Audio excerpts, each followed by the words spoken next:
Hey guys, Ramsey here. Welcome to another video. Today we've got a This Is Not a Top 10 episode on a couple ingredients that have kind of been pushed aside, mostly because I don't have so many bottles to show you. There's a lot of samples here. There are some bottles, but not like most of the This Is Not a Top 10 where it just goes on and on and on. The notes we're going to discuss today are coffee and caramel. And I don't have very many caramel fragrances because caramel tends to come across as very sweet. There is a surprise vintage fragrance that, according to Parfumo, and again, I go off of Parfumo when I do these lists. So normally I go off of Parfumo when I do these lists. So that's what it says is in one of these vintage masculine fragrances. You're going to be a little shocked which one it is too. But yes, we're going to knock this out. I have been a little stressed lately because I've been studying for this CFP exam. Book number 4 is in the books. I passed it, so I can kind of take a little bit of a deep breath, relax, and just kind of, take some time to reset, do the stuff that I love again before I have to start studying for book 5. It just never ends. So, with that said, let's get into this, and as usual with my videos, if you know the format, we are going to do Scent of the Day. And today is this one. Which one is this?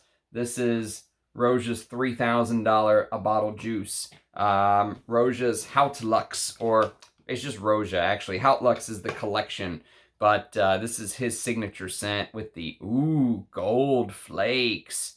So this has grown on me, and actually I realized today, hey, I bought this bottle and I still never actually wore it from the bottle. Let me make sure that everything's on the up and up, and of course it was. The person that I got it from, I completely 100% trust. He or she wants to remain anonymous. But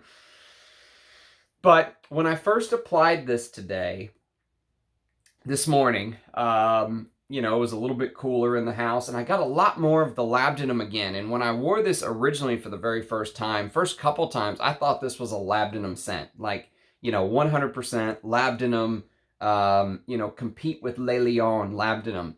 But the problem with this scent is it's a shapeshifter. It tends to go different directions in different weathers at different times of the day. So I came back from being out and about, and maybe 6-7 hours later, I applied it to the other hand, which I hadn't sprayed anything on this hand yet. And so I applied it, and instantly I got just a ton of citruses and florals and oak moss. And then a couple hours later, I decided to reapply it because I wear my perfume. The whole point of this, I think the best way I've ever seen it put is, if you ever watch Thomas from the early Greek channel, he said, fragrances are made to be worn so that we can create memories with those scents. And I completely agree. So I don't buy my fragrances for them to sit on the shelf. I wear them. And yes, every time you spray something this expensive, it's like, there's $50 gone. No, but seriously, I mean, that's what I do. That's why I like having bottles, because I can spray away. I can spray as much as I want and not worry about it. So I reapplied to this hand again, and this time I got a little bit of labdanum, and more of a proper Chypre construction. You get that bergamot in the top. It reminded me more of a Guerlain. It reminded me a little bit of Metallica again. And if you watch my video of this, I might have, sorry, not sorry, said maybe one of the most hurtful lines I could ever say about a Roja. And that's that this is a Guerlain wrapped in a Roja. Because he always likes to say, this is a Chypre wrapped in cashmere. I don't get this cashmere reference he's talking about. I have no clue what the hell he means, cashmere. But it's a Roja wrapped in a Guerlain. What a slap in the face. I mean, it's basically what it is.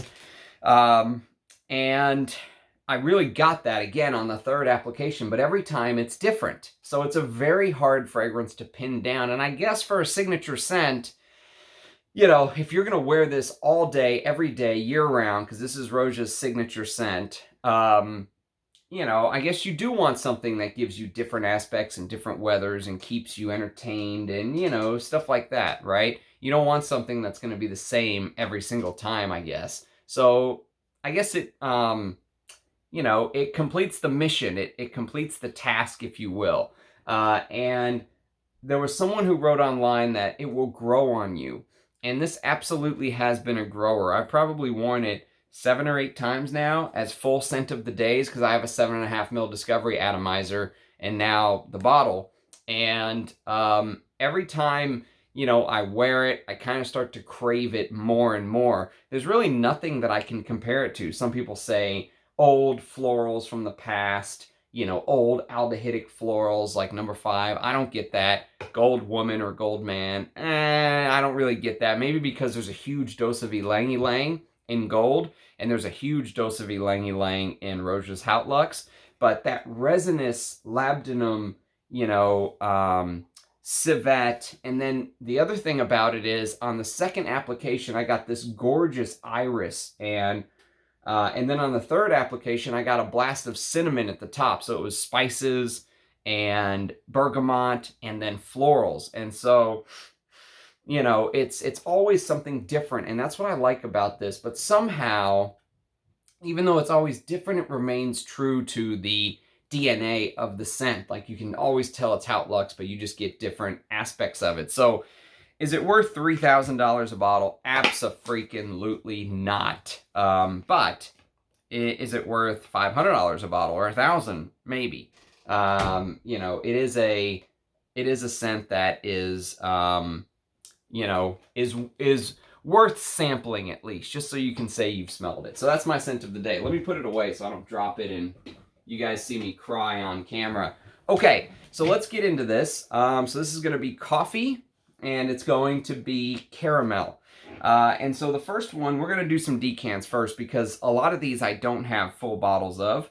And the first one we're going to talk about was very kindly sent to me by my brother from across the pond, Rich Mitch. Thank you, my friend. I did an early impression video on this. If you go to my playlist under Dior, you can find it. This is called Eau Noire. And Eau Noire is a scent that I liked. I think it's probably one of Francis Kurkdjian's most artistic fragrances he's ever created. It doesn't smell like a normal, boring, you know, white musk Francis Kurkdjian creation, that overly synthetic. This doesn't smell like that.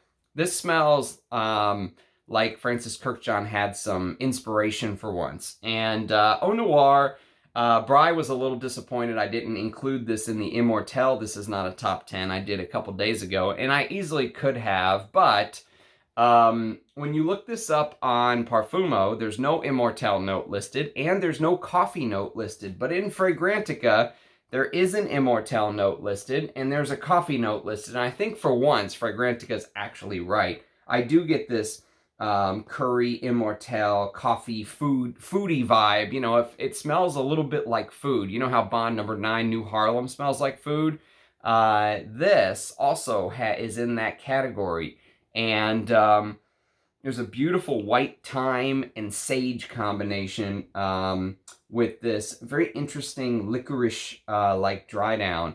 But it's lavender, beautiful lavender. I just prefer Sunshine Man. And I always have. I mean, from the second I smelled Sunshine Man, I said, that's for me. So I never got a bottle of this. And to be honest, with the way Dior's pricing is currently, I don't know if I ever will. I think I'll just enjoy my decant, and once it's gone, call it a day. So that's Eau Noire. That's the first one. The second one is an Areej Doré. My favorite, if I had a new house that I've discovered in the last year that I've really been taken with, it would be the house of Areej Doré. I mean, I always knew about them, but I didn't really know about them until the last year or so. Getting to know Russian Adam has been one of the most fulfilling and you know, moving experiences, both as far as learning about the art of perfumery and learning about, you know, kind of the journey of one man and how he can change the entire landscape of the fragrance industry. And this is called Oud Picante. Now, the one, he also has a coffee heavy fragrance called Oud Luwak, which I've never smelled before. I would love to, but I never have. Oud Picante is the one I have smelled, and this has this very spicy cumin, cardamom, clove, almost, almost overdone heavy spices, turmeric, nutmeg, that kind of vibe, with Borneo oud, very animalic oud, carrot seed, spikenard, tobacco, coffee, apopanax, costus, which costus is a plant that can sometimes smell like a wet animal or like a bed where a wet animal has slept.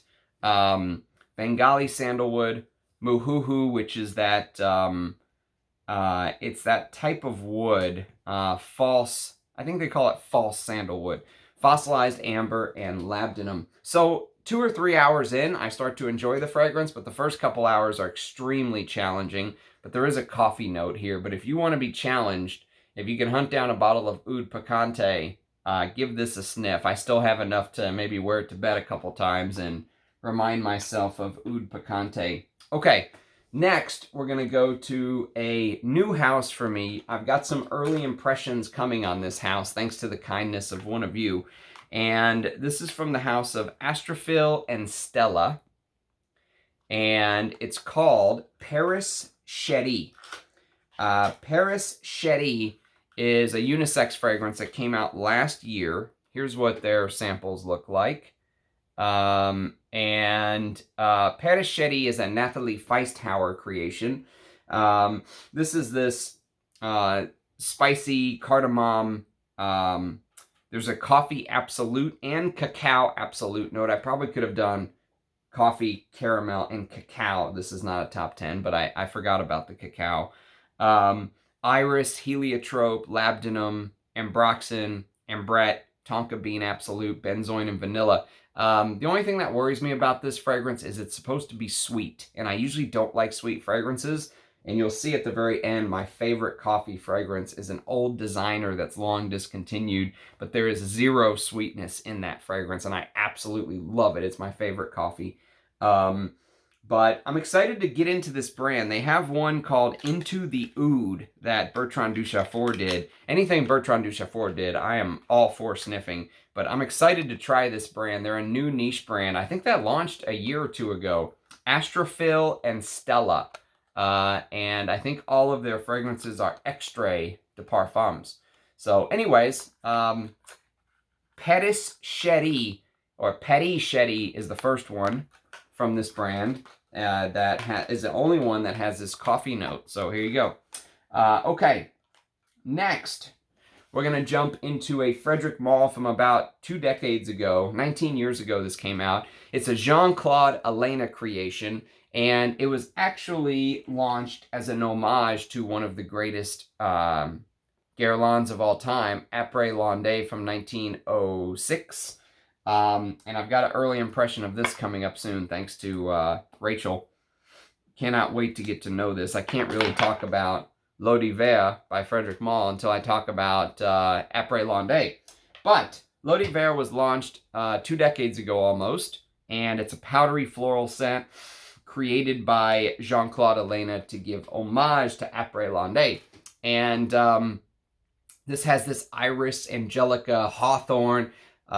Jean-Claude Elena uses hawthorn like nobody else. Actually, there's a beautiful hawthorn note in Cuir d'Ange, which this is probably one of my favorite fresh leathers. Most leathers that I love are real heavy and deep, Pure Distance M, Rochas Fetiche, Bel Ami, those kind of Leonard Poron, those kind of heavy, dark leathers.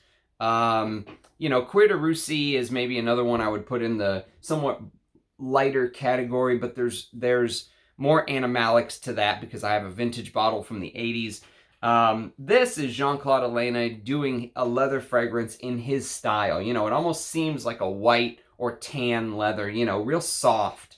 But there are those eau de Hermes, animalics. He always loves giving a, salute, if you will, to his one of his mentors. He was the pupil. He was one of the pupils of the great late Edmund Rudnitska.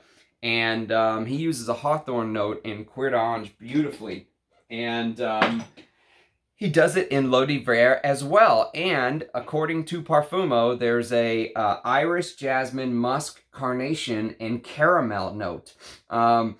So I will be very excited to give L'Eau d'Hiver a full wear and talk about it, thanks to the generosity again of one of you. Okay, let's do a couple more samples.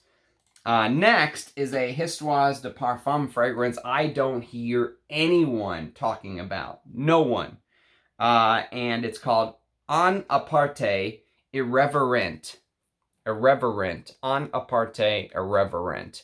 And it came out in 2017. It's supposed to be this sweet, resinous-like fragrance that has elemi, lavender, bergamot, coffee, oud, styrax, patchouli, sandalwood, and amber. So, early impression coming soon. I'll make this my scent of the day, and we'll talk about Irrévérent. Histoires de Parfum, I think, is kind of an underrated house. For whatever reason, maybe it's because they're priced reasonably. Many people just associate high dollar price with amazing quality. And since Histoires de Parfum is this niche house where you can sometimes find 60 or even 90 ml bottles, I think they go 60 and 90, or maybe 60 and 100, you know, at $100 at discounters sometimes, people sometimes overlook them. And so I'm excited to kind of dive into the house more and learn about some more of their fragrances. So Irrévérent's one I've been sitting on for a long time waiting to talk about. Next, we're going to do another Histoires de Parfum. This one I've got a little bit more than just a couple mils in a sample. I have a 15 mil travel, or, you know, discovery atomizer, if you will. I love that Histoires de Parfum does this, by the way. They do this, these 15 mils, they're just perfect. This is called Rare Fidelis. And there's the notes on Rare Fidelis if you want to pause it and read it there. Cardamom oil, Guatemalan coffee, saffron, cumin oil, rose absolute, raspberry, patchouli, amber, and oud from Laos, Laotian oud. And this was created by Julien Rasquinet. If you like fragrances like the Moon, or if you like, you know, his style, that Middle Eastern style, this Middle Eastern style that he does, I would highly urge you to check out Rare Fidelis. Rare Fidelis is nowhere near as expensive as the Moon, and it has this beautiful coffee note. Guatemalan coffee. It does have a big saffron, raspberry, you know, the way that the raspberry is done in the Moon is very similar here. He was experimenting with that combo, obviously, as far back as 2015. And then this big Laotian oud base and amber. And it is a beast. I mean, it's very strong. There are some amber woods in here, okay?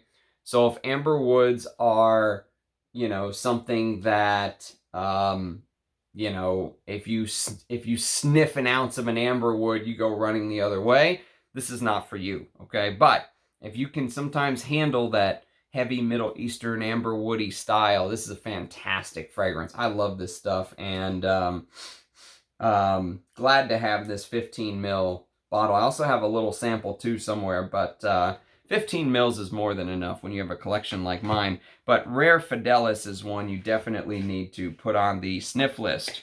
Okay, next, we're going to go to another sample from the house of Valentino, and this is Valentino Uomo from 2014. Again, early impression coming soon, hopefully.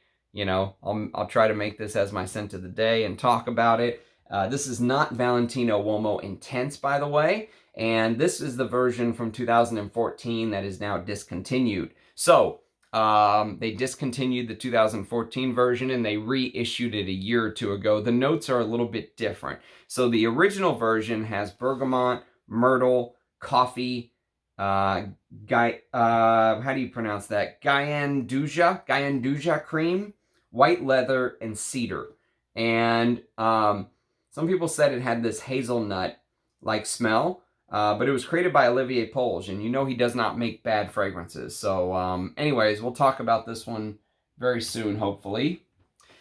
And then we are going to talk about Tigerlust from the house of Ensar Oud. Now, this was very kindly sent to me by one of you. Look at this. Very, very generous offer.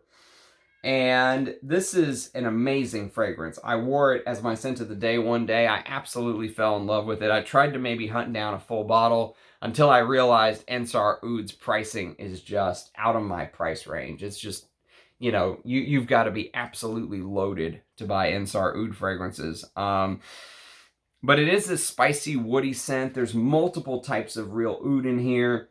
Chinese oud, Sri Lankan oud, Indonesian oud. There's Timor sandalwood, there's tobacco, there's castoreum and civet. I love the animalic facets of this. It always keeps me interested. And orris and osmanthus, Sichuan pepper, frangipani. And then the note that made this make the list is called coffee blossom. So even though this is not a coffee, there's no real coffee smell in this. There is coffee blossom, okay? And most people don't realize coffee even has a blossom, okay? So there are these little blossoms, if it rains enough, if the coffee plant soaks up enough moisture, that it will bloom these little white blossom flowers. Kind of like I said, sandalwood trees will bloom these little red flowers that will pop off of the tree. Coffee will actually bloom blossoms. And the coffee blossoms apparently have this very deep, complex scent. They can sometimes smell almost like this brown sugar vanilla-like smell, or they can smell almost like this white floral, non-sweetened white floral smell. According to the research that I've done.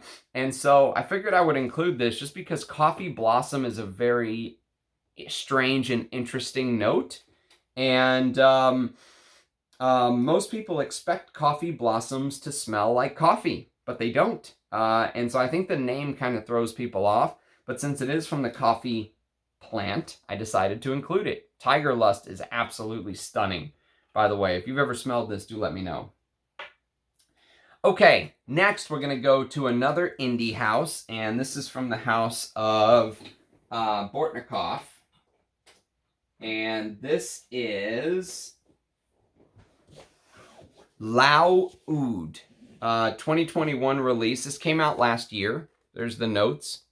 So Lao Oud is an amazing fragrance. If you like the way Bortnikoff used to do things, stuff has stuff floating in it. Look.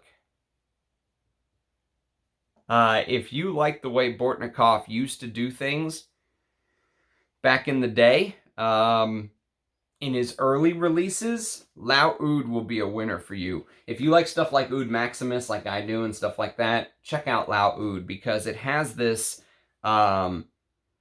it's almost like a blend of Oud Maximus and Oud Monarch, but with coffee.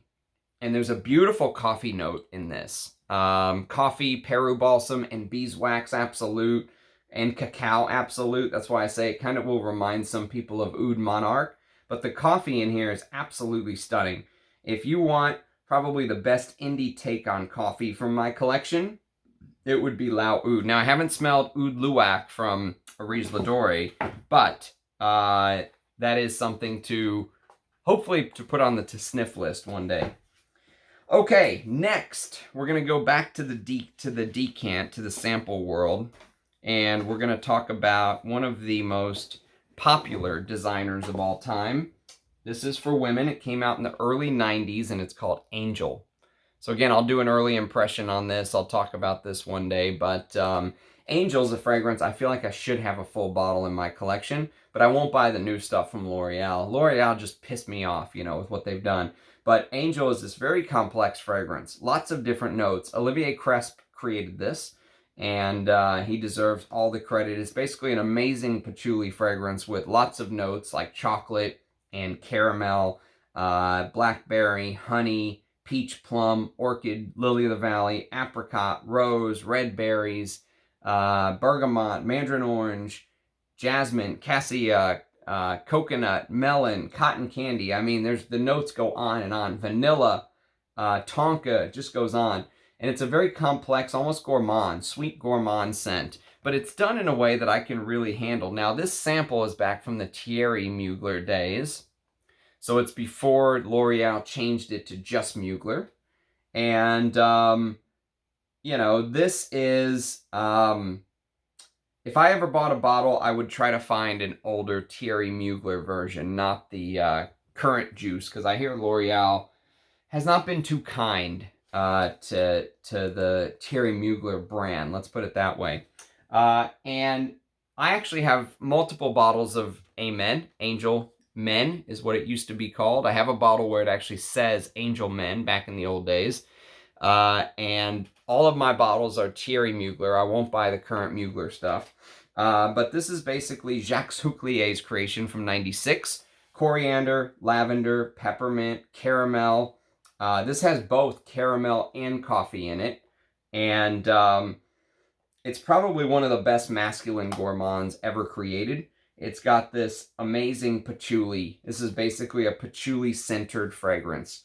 And if you like one, you'll probably like the other, to be honest with you. I mean, honestly, if you like Angel, you'll probably like A Men. If you like A Men, you'll probably like Angel. Some people say the older bottles of this have this tar note, which I don't know if I would agree with a tar note necessarily, but, you know, I think they tried to make it a little bit more masculine, and maybe in doing so, sometimes that ambery styrax dry down can come across as having a little bit of tar, but I don't think there's like a tar note included or anything.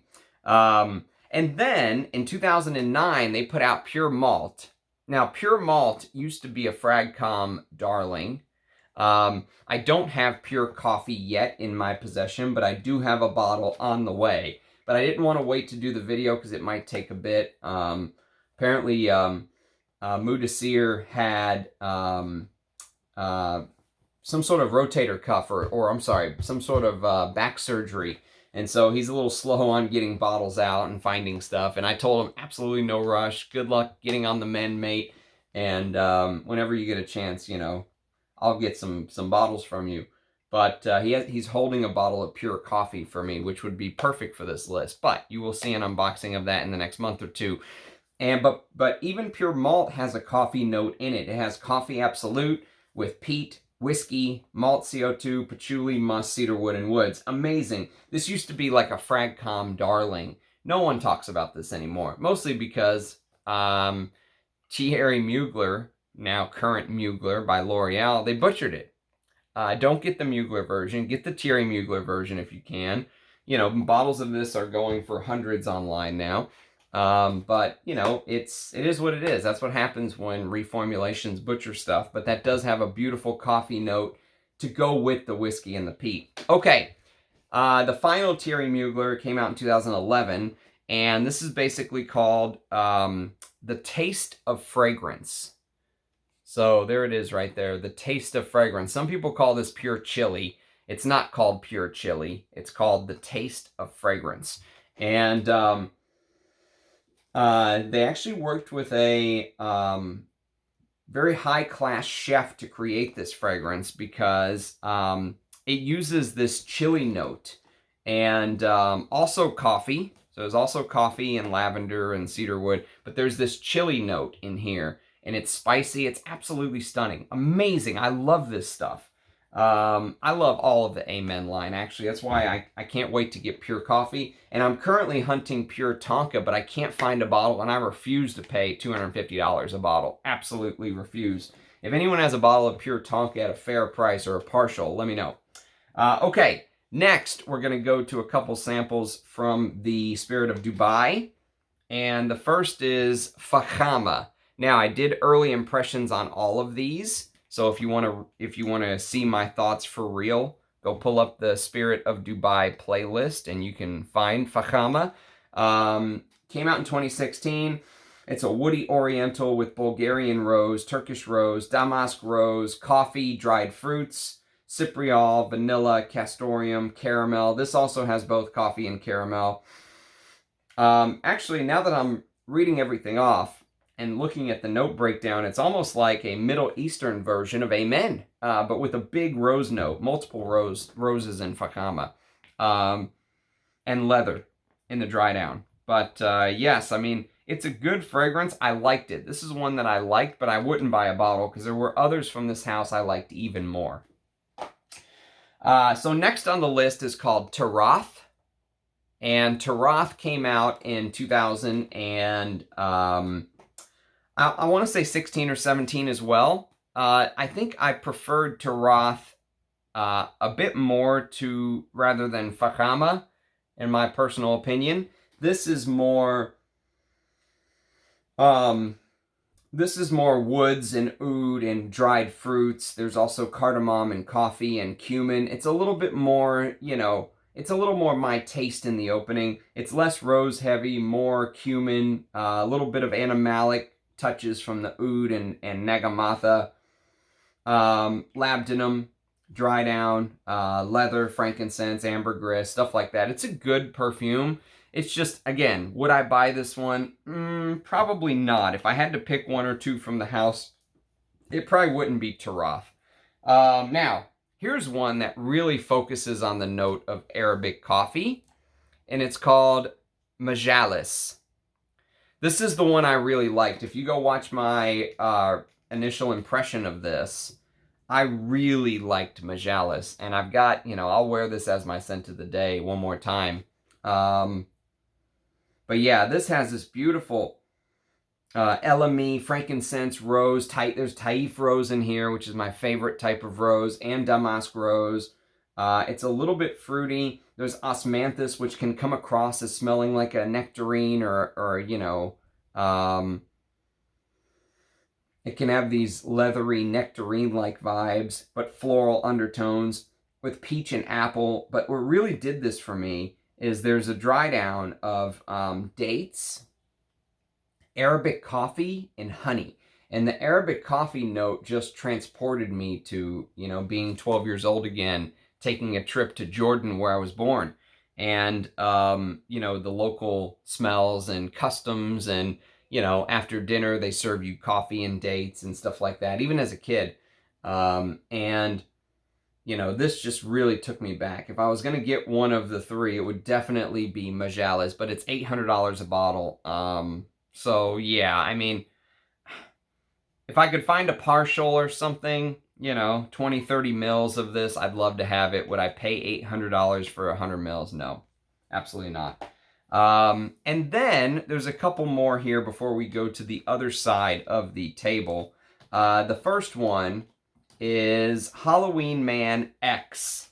Now, Haloween Man X came out a couple years ago, 2019, and it's basically also classified as a sweet gourmand fragrance. So again, same classification as something like Fakhama or as A Men or Angel Women. Nicolas Biolou created this. And this has this cardamom, provincial lavender, lemon opening with whiskey, roasted coffee, leather, cinnamon, mineral notes with tonka, amber, and frankincense. Now, it has this very designer feel, okay? So if you're comfortable wearing stuff like Stronger With You or, those kind of fragrances, Eros, or I don't want to compare it to Eros. This is better than Eros, but you get what I'm saying. If you're used to wearing Armani, Code, or, those kind of designers, I think you'd be right at home with Haloween Man X. For me, where I'm at in my journey, I have a hard time wearing this. I like it. I think it's a good coffee scent. If you want 100 mils of juice on the cheap, okay, snatch up a bottle of Halloween X on discounters for 30 bucks or something, 40 bucks in your set, because this definitely has this beautiful roasted coffee and whiskey note. It's modern masculine perfume is what it is. It's a little too sweet for my nose day to day, but maybe if I can, I've probably worn this once, if that. Maybe to bed I've worn it once, and that's it. But if I can get myself to wear it as a scent of the day, I'll try and talk about it. And then, if you miss the good old days of Bond Number 9, New Harlem, and you don't want to pay hundreds of dollars for a discontinued bottle of New Harlem, which I'd love to have a bottle of New Harlem, but there's no way in hell I'm paying hundreds of dollars for that perfume. I don't think it's worth it. Just get this. Again, 30 bucks. Rochas Man. Smells very similar to Bond Number 9 New Harlem.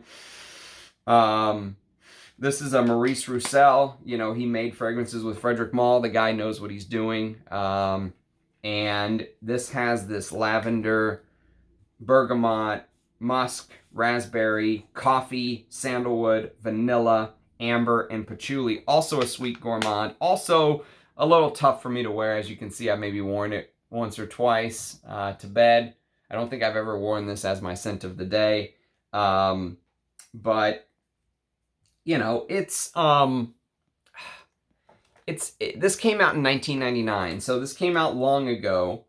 And it's not that it's a bad fragrance, because I don't think it's a bad fragrance. It's maybe a young fragrance is the way I'd put it. It's a young man's fragrance. It's maybe someone who's not as into fragrances. Fragrance is the way I would put that. But I guess when you get the urge and you want to wear something a little more gourmand and sweet, Rochas Man will definitely scratch that itch. You don't have to pay hundreds for Bond Number 9 New Harlem. Okay, water, scent of the day. Water of the day.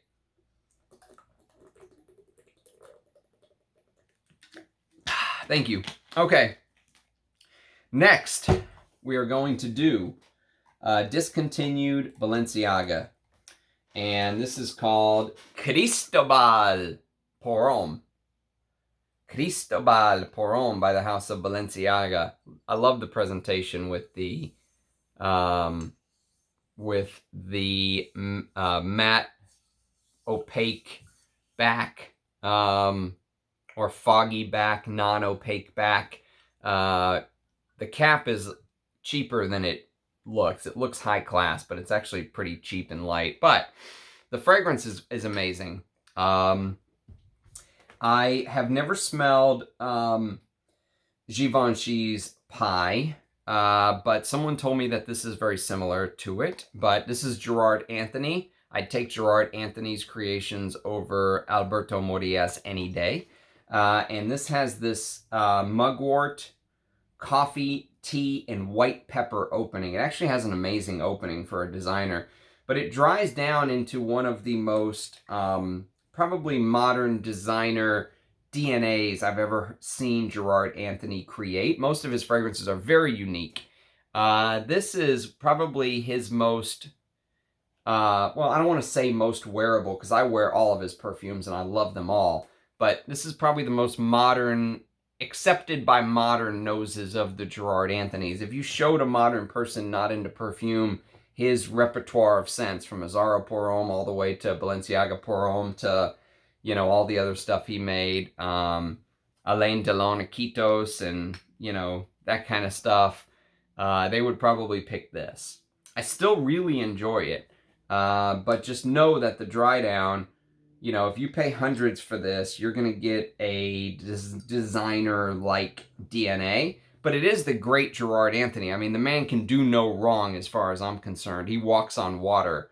And Cristobal por Homme is an interesting scent. It also has touches of, like, tobacco and stuff in the dry down. But it's mostly that benzoin, amber, vanilla dry down. Maybe that's why it seems so designerish to me, is... many modern houses started to pick up on that dry down. This is probably 20 years old.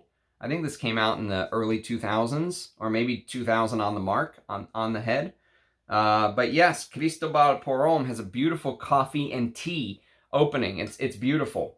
And then, switching to caramel, unfortunately, we've got another discontinued perfume. Actually, we've got a bunch of them here coming up at the end, but this is from the house of L'Artisan Parfumeur, and it's called Zing. Look at that woman riding that tiger. Woo! So Zing is an Olivier Jacobetti, and this is like a leather, saffron, iris, caramel, jonquil, ginger, cedar, Tonkin musk, costus, and castoreum fragrance. So when I smell this and when I wear this, it reminds me of, so this is what I imagine the brief to be. I imagine the brief was, let's make a Russian leather, but let's make it modern, niche, and interesting, okay? Let's take that Russian leather DNA and let's make it niche. Let's modernize a Russian leather. That's what it smells like to me, for whatever reason. And I don't know why, but it just does. It reminds me of the way that some of the traditional Russian leathers, like for example, if you've ever smelled something like, what did I do with it? Where did you go? Ah, here you are. If you've ever smelled Russian leathers like this, Del Oro Russian Leather 2 Cologne, you know, you can get bits and pieces of the Russian leather DNA in Zing. Oh, this stuff's amazing. I can't believe I got this for $10. Like, the guy had no clue what he had. I basically stole this from him, but he was very cool. Cool guy. I wish he had more stuff to sell me. I think his aunt died or something, and he just gave me that for 10 bucks. So Zing, yes, I mean, again, it's a little sweet for me. I enjoy it. I wish the sweetness was toned down because there is this caramel note, and caramel adds this sweetness to it. But if you like Russian leathers and you're up for a ride, if you're up for a ride, check out Zing. Some people say the opening smells like a circus peanuts or whatever it is. I know what they're saying, but I don't know. It's at least interesting enough that I'm glad I have a bottle, and I do wear this. It's not like it's an art piece in my collection. I mean, I pretty much wear everything, but yes. Next is the crazy one. This one's going to blow your mind. Now, this is according to Parfumo, so before you lynch me and before you know, put in the comments that I have no clue what I'm talking about and I'm an idiot, I'm going off of Parfumo, okay? That is the disclaimer here. So, caramel note, Balenciaga Pour Homme. Yes, Balenciaga Pour Homme, according to Parfumo, has a caramel note. And they list bergamot, coriander, and lavender in the top, honey, jasmine, caramel, and lily of the valley in the mid, benzoin, patchouli, sandalwood, and vanilla in the base. And I understand what they mean in a strange kind of way. I mean, Balenciaga Pour Homme is this gigantic fragrance. I mean, it's larger than life. And when I wear this, you know, I really feel like I'm wearing something special and amazing. And I wish I would have got more bottles before the price went absolutely insane. Bonkers. Prices of this stuff is insane through the roof. I mean, but to be fair, if you're going to spend that kind of money on a Roja, you're probably better off buying Balenciaga Pour Homme. I mean, just saying.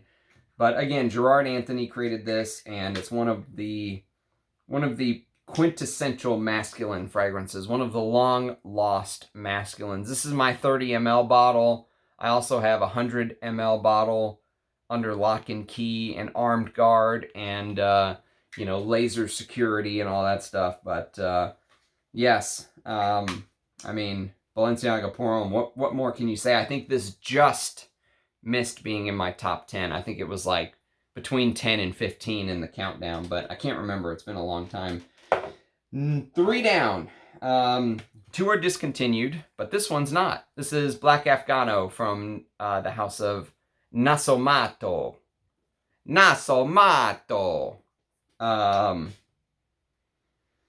love this stuff. I mean, I think Nasomatto has good fragrances. They have some shit fragrances too, but I think they have some good fragrances. According to base notes, this has cannabis, resins, coffee, tobacco, incense, oud, and some type of green and woody notes. I don't know what those green and woody notes are, but some type of green and woody notes. And I just love this stuff. I mean, you know, this is one of those where once this bottle's gone, I'd probably buy it again, to be honest with you. I love this stuff. It's the best fragrance. It's the best fragrance that Nasomatto has ever put out, and it's just so interesting. And I mean, 2009, wow. It's just, I love fragrances with really dark juice. I don't care if it's colored or not. I don't care. I just love it. Okay. 2 left. They're both discontinued. The first one is going to be Yohji Homme from the house of Yohji Yamamoto. And now, this is a very important point, okay? If you're going to start getting on the internet and hunting this down, be very, very, very careful because this has been reformulated many times. They tried to re-release it in 2013. It's shit. If you get the re-release and you think it sucks, it's your own fault. You have to get the one from 1999, and they're getting harder and harder and harder to find. Anuj might have some. Check with Anuj at Enchante, but my bottle, you won't be able to see it because the font is so small. But if you can see that, it says distributed by Jean Patou right there. Distributed by Jean Patou. And then Procter & Gamble bought it, and then Procter & Gamble discontinued it. So the way you can tell is the 1999 bottles had this little metal thing. If you look it up on Parfumo, you'll be able to see it clear as day. Mine broke off, but it would clip right here underneath the atomizer so it couldn't spray in transit or something. That was their version of a cap. And I love this stuff. I think it is completely underrated. And our friend Luca Turin agrees with me. He gave this 5 stars. It's this spicy, woody scent that has touches of anise, lavender, rosewood, cinnamon, leather, coffee, rum. It has the coffee-rum combo with sandalwood, tonka, and cedar. And again, you have to hunt down the correct bottle. I even have a backup of this. That's how much I love it. It's very wearable. It only lasts 5 or 6 hours. It doesn't project very much. It sits a little closer to the skin. But if you want to check out a designer, again, the Japanese don't like bombs. They like personal scents. So anything from many Japanese brands are going to be closer to the skin. But this is one, if you want to smell a fragrance for the artistic side of things, and you can find an original Yohji Yamamoto Yohji Homme from 1999, get it. You won't be disappointed. You'll have to reapply every 4 or 5 hours, but you will not be disappointed. And finally, my favorite coffee fragrance, and I've said this before, I will probably say it again, but it's a Trussardi fragrance, and it is created by the great Nathalie Lorsan, and it is called Trussardi Inside Man. And I think this is one of the most underrated masculine designers of all time. No one talks about this. No one. Actually, I take that back. One person. There's one person who has the knowledge and know-how and, quite frankly, balls to talk about this, and that's Chris from Scentland. He's turning 50 soon, by the way. Happy birthday, Chris. You have influenced my collection much more than you'll ever know. Just FYI, in case you ever watch this. I'm sure you won't, but if you do, happy birthday, my friend, and just know that you've influenced my collection greatly. And Inside Man is basically this fresh, it opens up with this yuzu, which I love because I'm tired of the same old. You know, yuzu is different. It adds this, this distinguisher to the citrus opening. And basil, which makes it very green. But what I absolutely love about this, and Chris from Scentland knocked it out of the park with the way he describes it, is imagine you're you wake up in the morning, you don't have a shirt on, you start your day with a cigarette. I know smoking's bad, but damn it, you're going to have a cigarette. And you're going to have a Italian-style cappuccino, okay? Or Italian coffee with 0 sugar, okay? You're not some bitch that needs 20 cubes of sugar in his coffee. You're going to have a straight, 0 sweetness, Italian-style cappuccino or coffee, right? With your cigarette in the morning. And peppery, woody, teak wood. There's a teak wood note in this. Another very underused note. And Nathalie Lorsan, if you know some of her other fragrances, like if you know Encre Noire, if you know Zadig and Voltaire, this is him. If you know even Amouage Opus 9, she loves using this combination of peppery opening, like this peppery, zingy opening, with musk, cashmeran and musk underneath.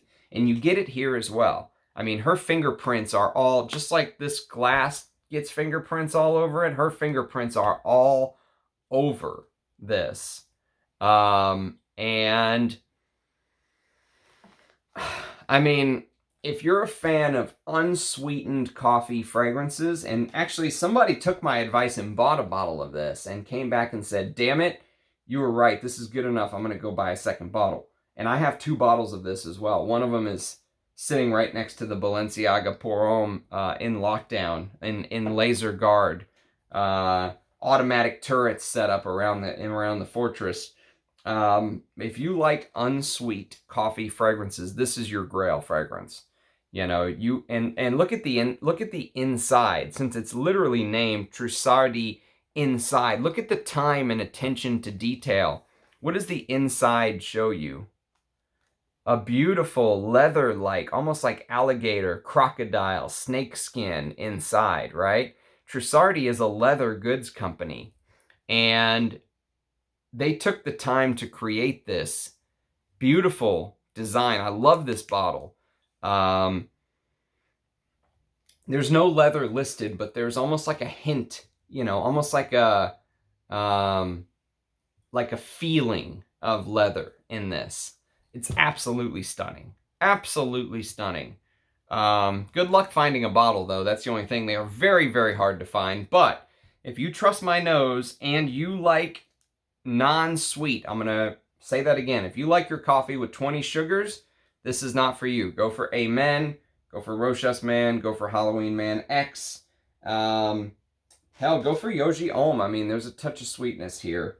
But if you like no sweetness in your fragrances, this is your grail fragrance. Trussardi Inside Man. So, thanks for watching, everyone. We kept it under an hour. To everyone that likes, subscribes, comments, all the nines, you know, I really appreciate it. It means a lot, and I love seeing everyone in the comments. I love reading the people who have continued to comment. It, you know, every time I look down and I see one of those amazing comments, it just, I love reading them and responding to them, and my goal is to respond to every single comment. So, if you leave a comment, even if you're a jerk, I'll most likely respond to you. But 99.9% of the comments are absolutely amazing. The people who are subscribed to this channel so far in the beginning are so knowledgeable. It blows me away how much knowledge we have combined between us. And so I appreciate everyone watching. Let me know what your favorite coffee perfumes are in the comments. I hope you guys enjoyed this video, and I hope to be back tomorrow with another video. Cheers, guys.